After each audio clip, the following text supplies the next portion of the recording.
Jesiers, di bagian sebelumnya kita sudah lihat bagaimana Alkitab membahas puasa untuk pertama kalinya.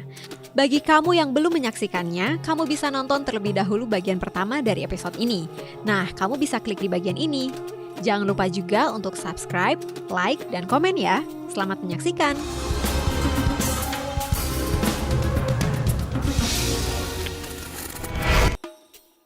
Puasa dapat dilakukan untuk orang lain. Selain untuk diri sendiri, hal berpuasa juga bisa dilakukan untuk orang lain, seperti halnya dengan doa yang kita lakukan untuk orang lain. Contoh puasa seperti ini adalah Ezra yang berkabung dengan berpuasa untuk orang-orang Israel yang tidak setia. Ezra 10 ayat 6. Lalu ada juga Nehemia yang berpuasa ketika mendengar kabar tentang saudara-saudaranya yang berada dalam kesukaran di Yehuda dan tentang tembok Yerusalem yang terbongkar. Nehemia 1 ayat 3-4. Berpuasa untuk orang lain berarti kita peduli dan turut merasakan apa yang dialami orang lain, serta berdoa agar Tuhan menolong mereka. Beberapa kasus puasa supranatural. Di Alkitab ada tertulis 3 kasus puasa yang tidak biasa. Ini adalah puasa yang supranatural yang mustahil bisa dilakukan tanpa campur tangan Allah secara langsung. Puasa yang dimaksud adalah puasa selama 40 hari 40 malam yang dilakukan oleh 3 orang tokoh besar dalam Alkitab, yakni Musa, Keluaran 34 ayat 28, Elia, 1 Raja-Raja 19 ayat 8, dan Tuhan Yesus, Matius 4 ayat 1-2. Mereka dimampukan hidup tanpa makan dan minum dalam jangka waktu yang panjang. Tidak makan dan minum apa-apa selama 40 hari 40 malam tentu tidak akan bisa membuat seseorang dapat bertahan hidup. Jadi, ketiga kasus puasa di atas adalah kasus khusus di Alkitab. Puasa dalam Perjanjian Baru.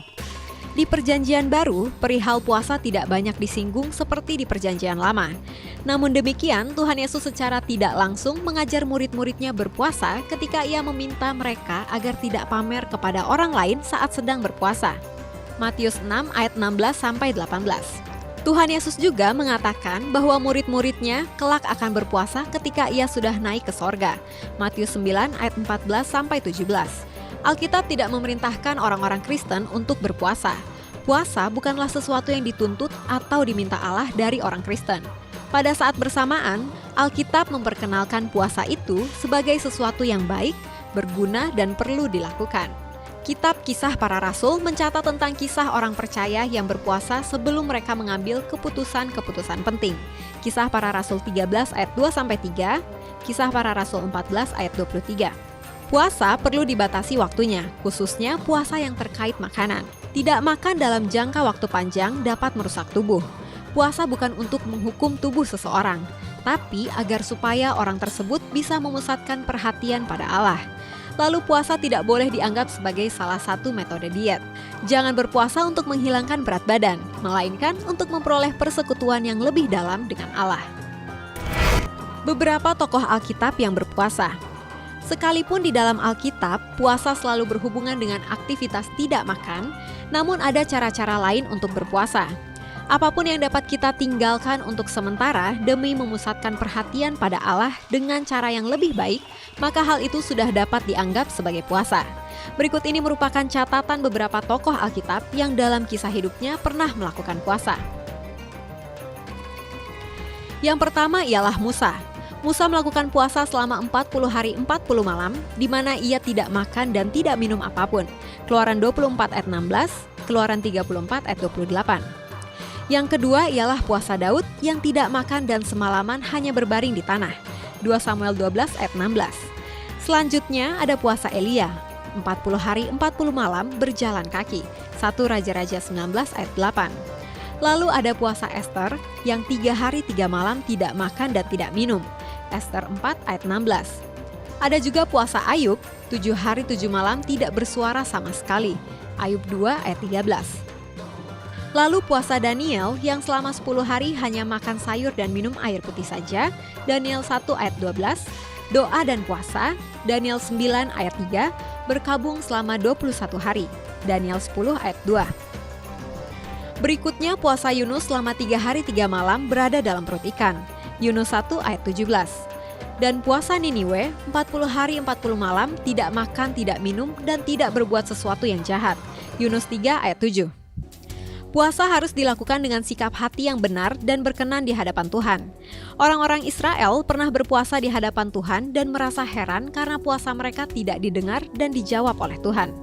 Mereka lalu protes kepada Tuhan, dan Tuhan menjawab bahwa hal ini terjadi karena mereka berpuasa dengan cara yang tidak benar.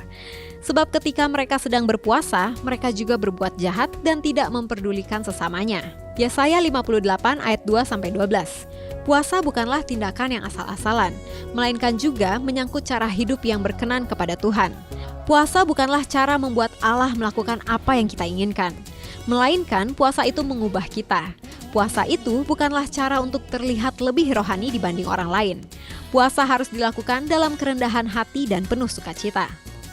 Matius 6 ayat 16-18 mengatakan, "Dan apabila kamu berpuasa, janganlah muram mukamu seperti orang munafik. Mereka mengubah air mukanya supaya orang melihat bahwa mereka sedang berpuasa. Aku berkata kepadamu, sesungguhnya mereka sudah mendapat upahnya.